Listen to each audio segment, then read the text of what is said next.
क्या फैसला करते हैं? मान लिया वो सब नाकामी हुई, बिल्कुल नहीं छोड़ना चाहिए। ये अटल बिहारी वाजपेयी की सरकार को कभी माफ नहीं किया जाएगा। एक तो आपने अभी आशुतोष जी को बहुत अच्छे से एक्सपोज किया है। क्यों नहीं फैसले किए कि अमृतसर के अंदर जहां को ब्लास्ट कर देंगे?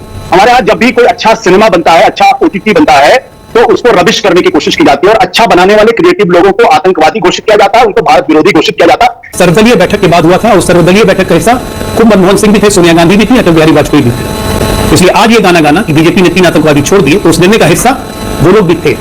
और ये निर्णय इसलिए लिया गया था क्योंकि 190 भारतीयों की जान का सवाल था। 2010 में हमने तो भारतीयों की जान बचाने के लिए 3 छोड़े, सर्वदलीय बैठक करके छोड़ा। देश भर के 25 आतंकवादियों को क्यों छोड़ा गया था भाई? क्या सारे आतंकवादी मुस्लिम होते हैं क्या अजय?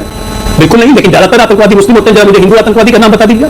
दोस्तों नमस्कार, स्वागत है आप सभी का। आप देख रहे हैं एसके डिबेट। नेटफ्लिक्स पर हाल ही में रिलीज हुई web series IC-184 the Kandahar hijack release के बाद से ही विवादों में घिरी हुई है। शो को बैन किए जाने की मांग लगातार हो रही है। शो पर प्रतिबंध लगाने की मांग को लेकर सोमवार यानी 2 सितंबर को दिल्ली हाई कोर्ट में एक PIL दायर की गई। याचिका में कहा गया कि वेब सीरीज में अपहरणकर्ताओं की वास्तविक पहचान को तोड़ मरोड़ कर पेश किया गया है। इस याचिका के मुताबिक वेब सीरीज में हाईजैकर्स के नाम भोला और शंकर दिखाए गए हैं, जिससे हिंदू समाज की भावनाएं आहत हुई हैं। दूसरी तरफ केंद्र सरकार भी छिड़े विवाद पर गंभीर नजर आ रही है। नेटफ्लिक्स की कंटेंट हेड को बुलाकर कहा गया कि इसका विवादित हिस्सा हटाया जाए। अब सरकार का डंडा चलने के बाद नेटफ्लिक्स ने जरूरी बदलाव करने का फैसला किया है। आज की डिबेट इसी मुद्दे पर होने वाली है। बीजेपी की तरफ से डॉक्टर अजय आलोक और राजनीतिक विश्लेषक आशुतोष गुप्ता हैं। दोस्तों वीडियो बहुत मजेदार होने वाली है। आपसे अनुरोध है वीडियो को अंत तक जरूर देखें। वीडियो पसंद आए तो लाइक करें, शेयर करें, कमेंट करें और मेरे चैनल को सब्सक्राइब करें। तो दोस्तों मेन डिबेट स्टार्ट करते हैं। चलिए शुरू करते हैं। इस पूरी OTT को देखने के बाद सबको ये समझना चाहिए क्या उस वक्त की सरकार का इंडिसीजन था। वो सरकार फैसले नहीं कर पा रही थी। कोई आदमी जिम्मेदारी लेने को तैयार क्यों नहीं था? कैबिनेट सेक्रेटरी विदेश मंत्री की तरफ बात कर रहे थे, रॉक आदमी IB की तरफ उठा रहा था। आपके पास सारी सूचना नेपाल से मिली थी, किसी ने कार्रवाई नहीं की। क्या उस वक्त के गृह मंत्री ने इस्तीफा दिया? क्या उस वक्त के विदेश मंत्री ने इस्तीफा दिया? नहीं दिया। और जिन लोगों को आतंकवादी बताया गया उन लोगों ने उसके बाद किया क्या?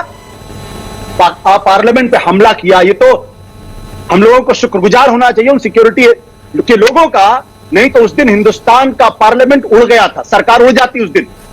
किसने किया था वो काम?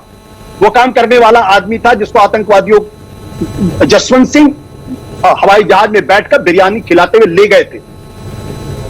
तब किसकी हिम्मत क्यों नहीं पड़ी? क्यों नहीं फैसले किए कि अमृतसर के अंदर जहाज को ब्लास्ट कर देंगे? मैं मानता हूं 120 लोगों की जान जाती, बहुत कठिन फैसला है, लेकिन उसके बाद कम से कम 2-3 हजार लोगों की जाने गई। उन जानों की जिम्मेदारी कौन लेता? हमारे यहां दिक्कत क्या हो गई है?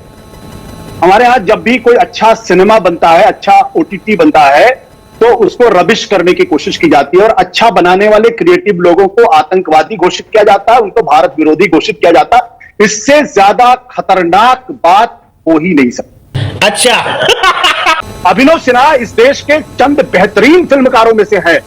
मेरी उनसे बातचीत हुई, उन्होंने कहा एक एक शब्द मैंने अपने से कुछ नहीं किया, एक एक शब्द जो है वो वही है जो मुझे मिले, मैंने रिसर्च में पाए और जो कैप्टन की किताब में जो उपलब्ध था। और हम अभिनव सिन्हा के बारे में कहने कि वो देशद्रोही है। शर्म आनी चाहिए ऐसे लोगों को, ऐसी पॉलिटिकल पार्टी के ऊपर। और यही कारण है कि हिंदुस्तान का सिनेमा पिछले सालों में लगातार गर्त में जा रहा है।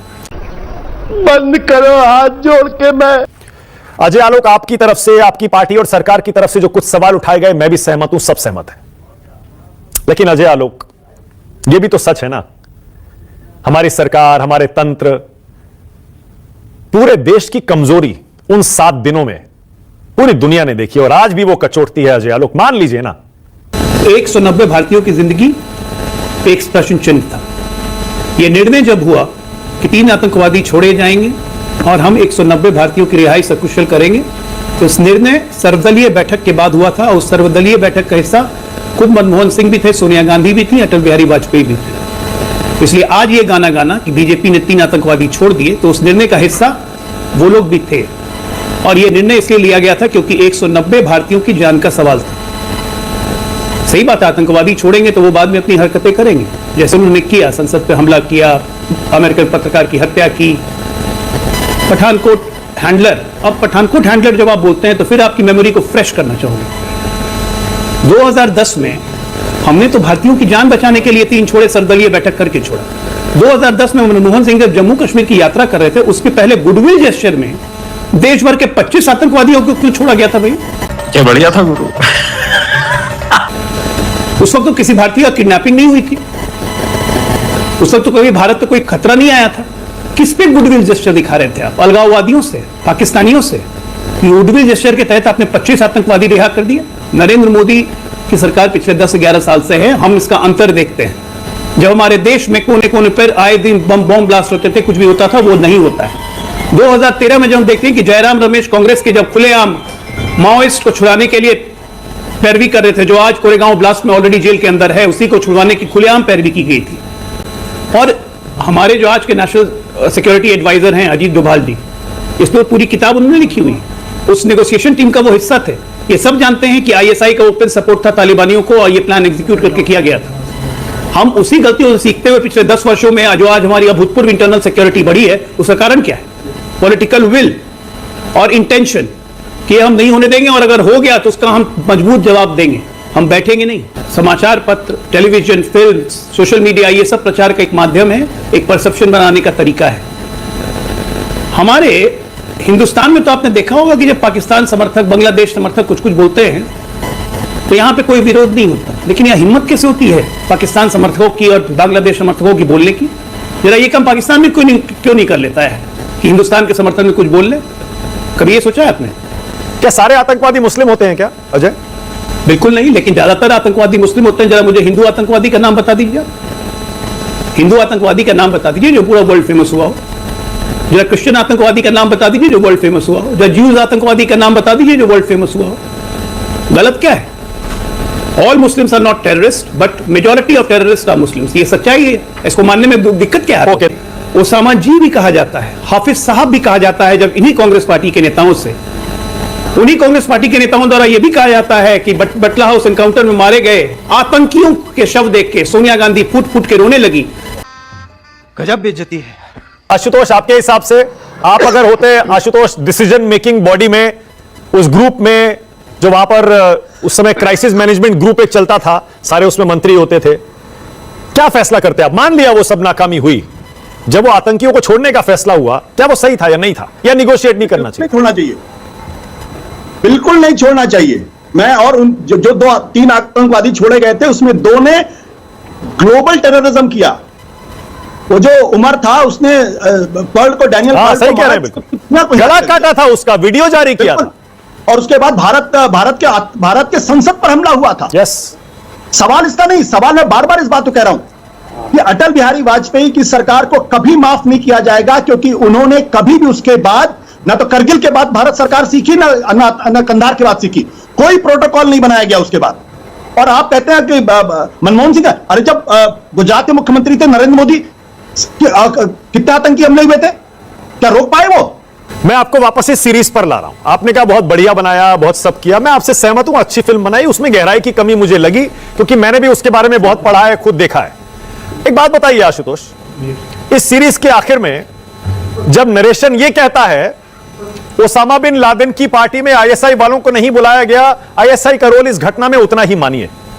सीरियसली, वाकई आईएसआई का रोल, पाकिस्तान का रोल उतना ही था कि ओसामा बिन लादेन की पार्टी में आईएसआई वालों को नहीं बुलाया गया? क्यों नहीं बताया गया इस सीरीज में कि पाकिस्तान की पूरी साजिश थी, आईएसआई का पूरा प्लॉट था? कहीं नहीं बताया गया आशुतोष। उस सीरीज के अंत में जो इशारा किया जाता है, वो इशारा किया जाता है कि इसके पीछे अलकायदा का हाथ। मैंने पूरा देखा, एक एक चीज बड़े ध्यान से मैंने देखा। मिसइंटरप्रेट मत करिए, पाकिस्तान आईएसआई का नाम लेकर अपने कुकर्मों पर पर्दा ना डालें कृपया करके।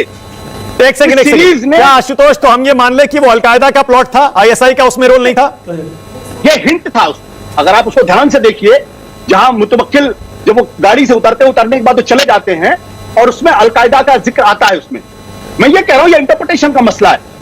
मैं आपकी राय से सहमत हूं, आईएसआई का हाथ होगा, निश्चित तौर पर होगा। मैं इससे आशुतोष, सारी बहस ही यही है कि अगर हम किसी तथ्यात्मक, सुनिए ना, किसी हम हिस्टोरिकल इंसिडेंट पर कोई फिल्म बनाते हैं और ये बोलते हैं कि वो इंस्पायर्ड है। ऐसे में तथ्यों के साथ छेड़छाड़ क्या सही है आशुतोष? मानक नहीं, कुछ तथ्यों के साथ कोई छेड़छाड़ अनुभव सिन्हा ने नहीं की है, नॉट अ वर्ड। और जो लोग ये कह रहे हैं वो झूठ बोल रहे हैं। वो कौन थे जिसने मोहम्मद अली जिन्ना को सेकुलर बताया था? कौन था वो आदमी? कभी उससे इस्तीफा मांगा गया?